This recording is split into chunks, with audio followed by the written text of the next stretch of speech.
Let's go. Wednesday afternoon.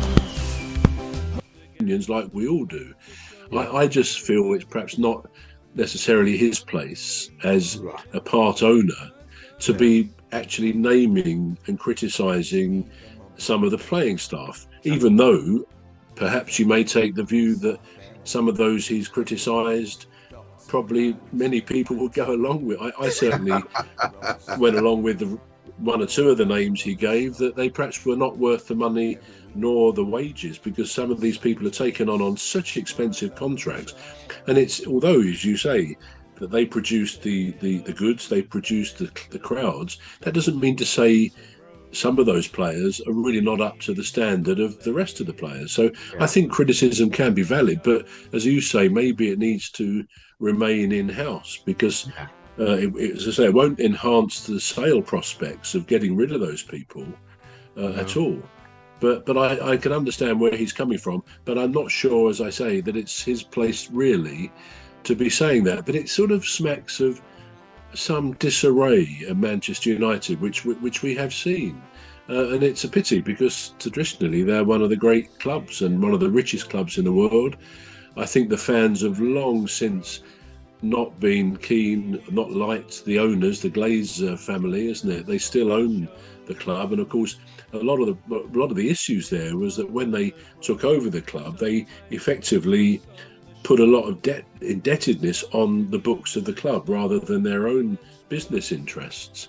So there's all sorts of issues probably none of us really are privy to that go on there, but yeah, it is a shame. I think it's a good thing they are going to do a new stadium, because that will enhance a lot of the stuff around the club and their own image of themselves, if you like.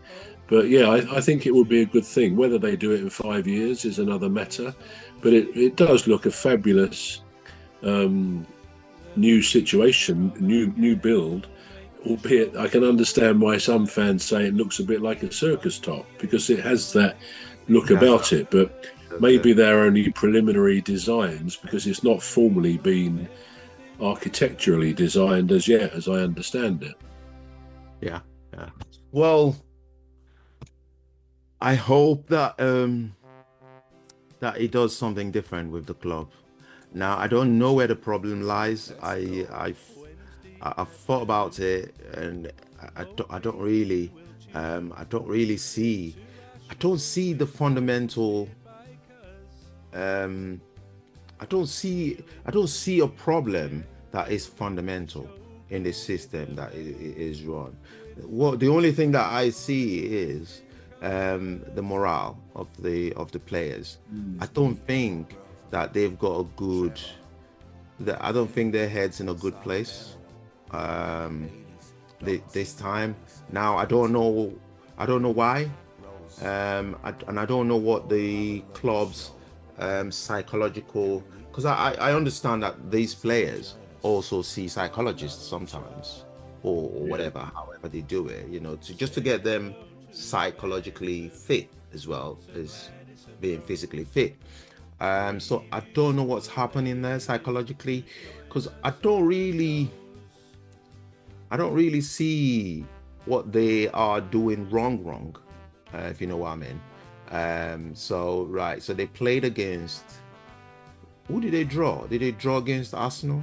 Was it Arsenal? Yes, it was 1-1, I think, wasn't it? So it was 1-1 against Arsenal. And Arsenal is in top form. They are in top form. Go on then.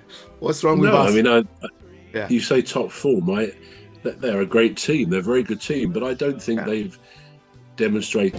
Soft family and the ladies, Dr. Gladys and Phantom and Rose. We all have a lovely show every weekday. So join us for a lovely show. Say hello to Phantom, Dr. Glad. Now I don't know why, and I don't know what the club's psychological, because I understand that these players also see psychologists sometimes, or whatever, however they do it, you know, to get them psychologically fit as well as being physically fit. So I don't know what's happening there psychologically, because I don't really see what they are doing wrong, if you know what I mean. So they played against, who did they draw? Did they draw against Arsenal? Was it Arsenal? Yes, it was 1-1, I think, wasn't it? So it was 1-1 against Arsenal, and Arsenal is in top form. They are in top form. Go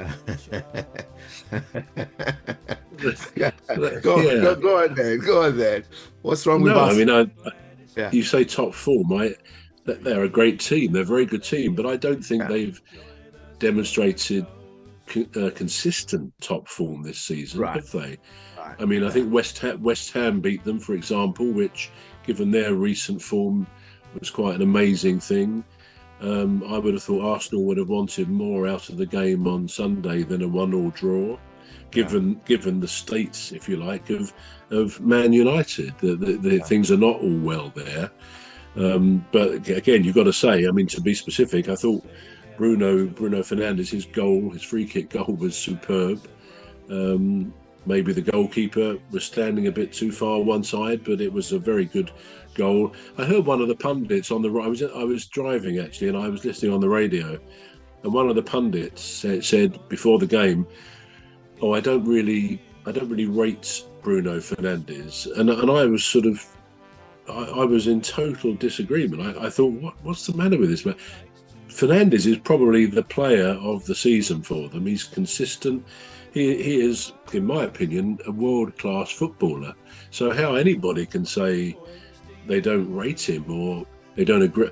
I mean, he does have a habit, I've got to say, does our Bruno, of rushing up to the referee a lot. Now, of course, he's the captain, so he's entitled to talk to the ref, but he does kind of bellyache on every decision that doesn't go their way. So maybe that's what this pundit meant. I don't know.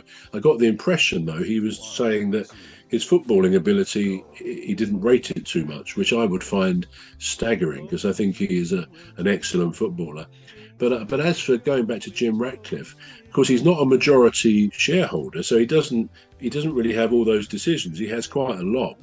I think I was reading the other day that his money that he injected to purchase his shares, he named the players that were bought with it. Safemo and the ladies, Dr. Gladys and Phantom and Rose. We all have a lovely show every weekday. So join us for a lovely show. Say hello to Phantom.